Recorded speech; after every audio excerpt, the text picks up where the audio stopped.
Welcome Home, a podcast for veterans about veterans by veterans, is a project of Willing Warriors and the Warrior Retreat at Bull Run. Good morning. I'm your host, Larry Ziliak, and this week our guest is Jessica McAndrews. She's the CEO of the Marine Raider Foundation.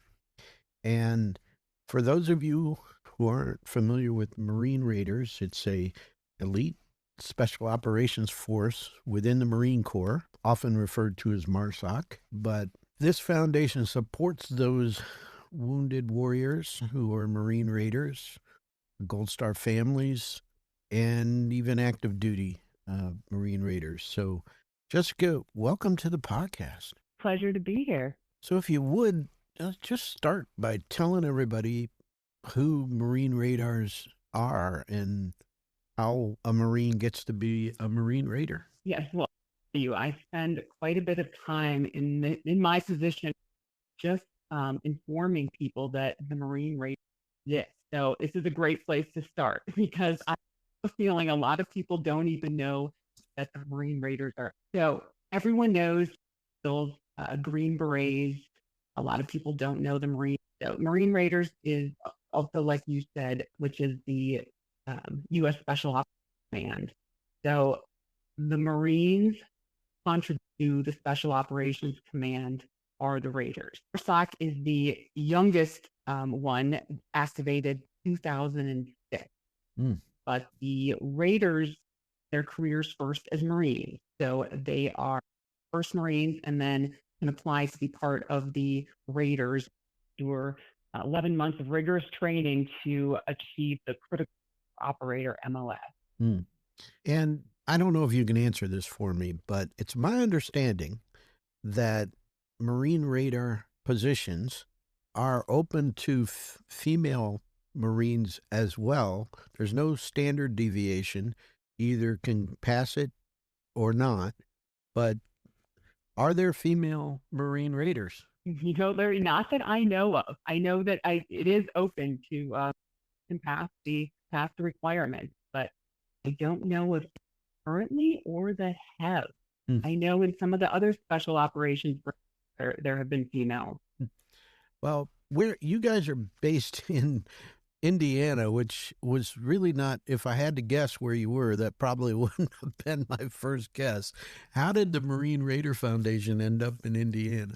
Well, the foundation really came about because there was a group of Marines that realized that there was no one really taking of them specifically. You know, you have the different foundations that take care of, but there really wasn't a group that was taking care of the Marine Raiders. Group of Raiders founded the foundation about 14 years, and not in Indiana. We are really a place that's our mailing address. Really. So we have got throughout the United States, but mostly in North Carolina is a lot of our work, just because the Marine Raiders are comprised of 3 battalions, 3 of whom are now in North Carolina. It used to be had 1 battalion out in California and 2 in North Carolina. A couple of years ago, they moved all of the battalions to North Carolina. So we do quite a work in the North Carolina area. And what are some of the programs that you have that support not only active duty, but veteran Raiders? Yeah. So, you know, the great thing about all group that we serve is that we can really be with them from the moment they're in until they're out. It's a small group, so we are a very unique organization in that way, that we just serve Marine Raiders, their families, and the Gold Star families. As the World War II Raiders, unfortunately, not many left in that group. But so we help with, number one, you know, the main reason we're around is for any tragedy assistance. Anytime a Raider is injured, is sick, any member that needs help, that's where we can really jump in. You know, the government covers a lot. Surprisingly or not surprisingly, the government doesn't cover everything. So, you know, we get a phone call from the warrior care team with any needs that are not being met by the government where we can step in. Might be, a medical service or device that is not being covered by the government, Mm-hmm. or it might be something like helping with, child care is injured and the spouse wants to be fed by. Mm-hmm. We can fly a grandparent in to help that family out, not necessarily just the medical aspect. It's looking at the whole family and how can we really support the need. The services that are needed by Raiders today, what do you find that they need the most? I would say, multiple things. It's a different world than it was 14 years ago. Obviously, when we started, we've lost in that 14 years, 48 Raiders. And so one of the big things we continue to do is to support those 48 families, Mm-hmm. the Gold Star family of those 48 guys. Those needs will never go away. We do an event every year for them where we bring them usually around the commands so that they can go to MARSOC, go to the memorials there, continue to be a part of the community. That's our biggest goal there, is that we don't want to see anybody left behind. This is, they will forever be a part of the MARSOC family. And it's so important to get everybody together and help maintain that connection. So that will always be a large part of what we do. A lot of guys are also finally getting treated for injuries and mental health that they suffered over the past 20 years. Mm-hmm. And they're finally getting the assistance and medical support for that. So we're seeing a lot of, not the acute care, that we saw 14 years ago, but some of the brain trauma and the mental health that all needs to be addressed, that they kind of, we're too busy to even deal with in, for 20 years. So that's a big part of what we do. And I know you have an event coming up in February. It's a run. Is that a fundraiser for you? Yes. So February is actually the Marine Raiders 20th anniversary. Oh. Yeah, which is crazy. I think they all feel pretty new, but it's been 20 years this coming February. Wow. But we'll be celebrating in a few ways, and one of them will be the 5K that we're doing up there near Camp Lejeune in Sneads Ferry. So it's a fundraiser. It's being put together by a volunteer group of MARSOC and other Marine spouses and supporters who are, working hard and getting a lot of folks out there to pick his birthday. We'll be doing an event in DC as well to celebrate, just a little birthday party there. Also in February? Also in February, yes. Okay. We're working on that, so we'll have that on our website. But that'll be, I believe, around February 21st. Well, listeners, you can go to the webpage to learn more about those events, the MarineRaiderFoundation.org, and go check it out, support them. You all know where that donate button is. It's a VSO, so the donate button is up in the right-hand corner. Bang on it. Give what you can. This is an organization that is doing amazing work to support not only active duty Raiders, but veterans, as well as Gold Star families, which I know we all have a special place in our heart for those families. So please go to that webpage, hit that donate button, give what you can, and then look for info on these upcoming events so that if you're in the area, you can go out and support them. If someone out there, a listener, is a former Marine Raider, what's the best way for them to get in touch with you? There's a spot on our website where they can reach out. I believe it's under Get Involved. And there's an email on there. It's info@MarineRaiderFoundation.org. They can reach out either via that email or the form on the site. We have a lot of ways to get involved, either by volunteering, joining our Miles for MARSOC team, also just being a mentor to other Raiders that are getting out. Being a small group, like I said, we are very connected with the community, not only when they're in, but then as they transition out. we provide transition assistance in a couple of ways. One, we make sure they're connected to different organizations that, do some great things for transitioning service members. There's some really good ones out there offering incredible programs. We also give transition assistance grants that they can apply for, which can provide anything from clothing to computers to paying for different courses or certifications. We've helped a few raters start new businesses. We had one just open his own tattoo shop, and one start his own working dog. He did, and I don't even remember what they're called when they are in charge of the working dogs in the service.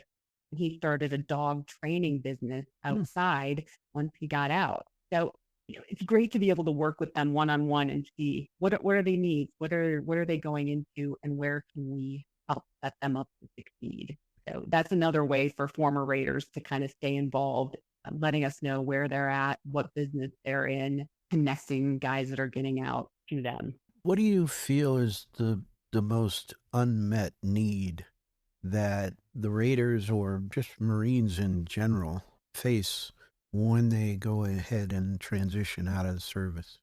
I think the biggest thing we can do is keep everyone connected. I think we run into problems when, guys or women, if it's not a Raider, just lose connection to not only their fellow service members, but all of the organizations out there that can help. I think there's a lot of people out there doing some really great work, but if you don't stay connected and don't look to maintain that, that assistance, you can get lost. And look, we're seeing it happen a lot, and it's sad and scary. And I think everything we can do to make sure everybody knows that they're still part of the team. Do you guys offer during the transition assistance programs that you have, do you offer help in making VA claims? We don't personally. So what we do is connect them to, the great organizations that have that set up. DAV is a big one. Mm-hmm. They do a great job with that.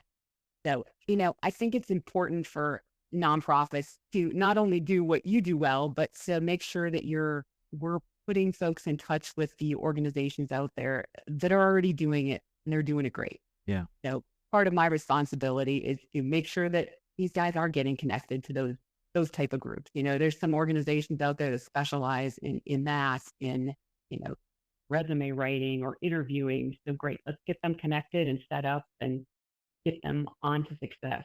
Your prior service, Navy, right? Yes. And I understand that you at one point were vice president of programs and operations for the USO in the metropolitan New York area. Is that right as well? I was after I got out of the Navy. I was a JAG in the Navy for 11 years. Got out and ended up at the USO in New York for another 10 years.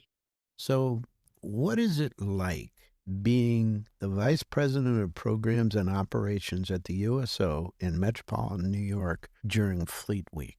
I mean, it's the best. It's fantastic. It's insane. I don't think you sleep at all. But man, is it fun. I mean, it doesn't get any better than Fleet Week in New York. Yeah. That's just a good time. Yeah. After I got out of service, I lived in Jersey and worked in the city. And it was crazy. It was crazy during Fleet Week, other than Times Square during New Year's Eve. It's the craziest time in the city. What about for you? What was your transition like when you separated? It was tough in that I couldn't figure out what I wanted to do. I was a lawyer by trade, but I wasn't getting excited about any of the legal jobs I was looking at.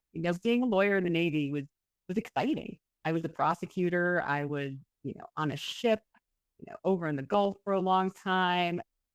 It was a very, high tempo, constantly something going on. And then I got out and said, okay, now what do I want to be when I grow up? And I ended up going to the USO. And honestly, I planned to do that as almost I'll sit here for a couple of months and do this because I love what they do and I want to be a part of it, but it's really not my career. Mm. I didn't think that I would end up there for 10 years and absolutely finding my calling in life. But, I tell a lot of people that it's amazing when you realize you don't need to be what you thought you had to be. I don't have to be a lawyer for 40 years. I can be a lawyer for 10 years and now I can do nonprofit work and I love it. Don't get me wrong, I still get excited when I see a contract that I get to tear apart. But Well, and then what leads you to the Marine Raider Foundation? it was after I was leaving the USO and I was looking for a place where I fit in that was also a little bit smaller, very, very high. Again, that's kind of high impact, quick reaction, which you could argue MARSOC definitely is. And the foundation is the same way. Something happens, we get a phone call, we can just respond immediately. Mm-hmm. We're very hands-on, kind of working directly with MARSOC, with the family. It's a very different experience. So it's been fun. The USO is an incredible organization, and I loved my time there. I was able to help build out USOs at Newark and JFK and up in Groton, and it was just incredible. But this has definitely been a great transition and getting to work with a very unique and inspiring group of Marines and their families. So for us here at the Warrior Retreat at Bull Run, we thought if you build it, they will come. And we didn't realize there'd be a battalion of lawyers standing between us and wounded warriors. And it took us quite some time to overcome that and to earn trust of the commands, both at Walter Reed and Fort Belvoir, where the majority of our wounded warriors and families come to stay with us. What's it like working with the Marine Corps? How long did it take? What was that process like to earn the trust to where they would, let you in? Right. And I think the unique thing about this organization is that it was started by a group of raiders. So they immediately had that in and that, the relationships were already there and it has stayed that way for the past 14 years. Mm-hmm. I have found them incredibly open and willing to discuss anything. Granted, there's always going to be a lawyer involved. So, the nice thing is I was a JAG as well. So a lot of times I can, I can look at a request that we're putting in and also give the reason why it could be approved based on the joint ethics regulations. Doesn't always mean it's going to happen. But at the same time, as nonprofits, I think that's another thing that, it's on us to make sure that we're not putting anybody we serve in a position of, violating any ethics regulations, anything else like that. So, I think the more we can do to ensure that that's not happening, the more trust we gain from the Marine Corps or another branch of service. But, again, it's a small community. So you get to know everybody pretty quickly and really, stay connected. I think, my goal too is that we want to remain relevant. Are we providing the programs and services that are still relevant? What's the community need? And are we able to do that? And if we're not, all right, let's take a look at our programs and change it so that we are relevant. Is there a program that you would like to see you implement, the foundation implement that it's not offered right now?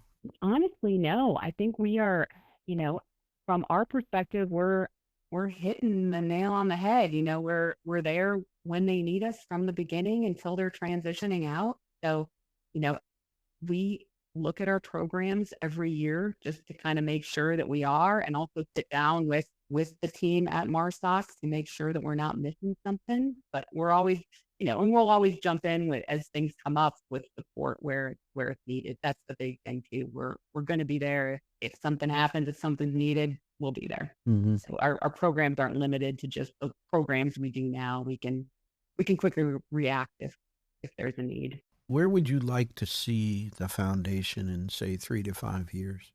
I'd like us to still be that go-to organization. I think that another trap with nonprofits too can be expanding too much into things again that other organizations are already doing.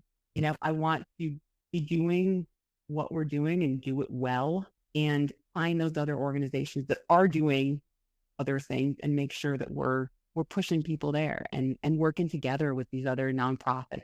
It's there's a lot of nonprofits out there supporting the veteran community, which is great. But I think it's also very easy to get lost in the group of them. For sure. I'm always concerned when I see organizations that are just duplicating what 5 other organizations do. And the other trap I see with veteran service organizations is that they don't take the time to ask veterans what they need.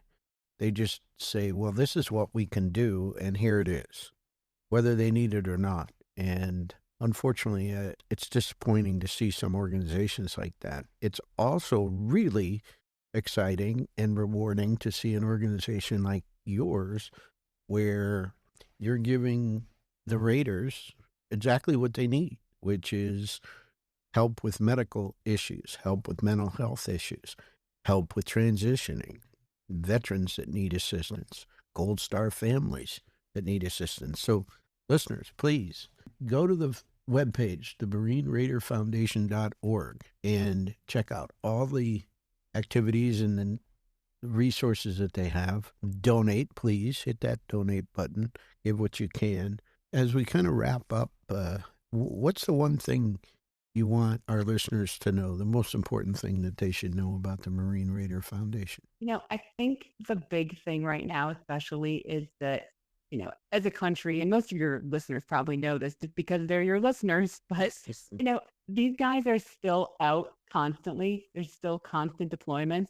Just because you don't hear about it in the news every day, it's happening. These families are still stressed. You just don't hear about it as much. So we lose some of the support when that happens. And, we need it more than ever. It's a toll. It's a toll on the guys and on the families. Well, for sure. And I can't thank you enough for joining us today and letting everybody know about the foundation, the amazing work that you're doing. I really appreciate it. Thank you, Larry. It's been such a pleasure to talk to you. Well, listeners, we'll have another episode next Monday morning at 0500. If you have any questions or suggestions, you can reach us at podcast@willingwarriors.org.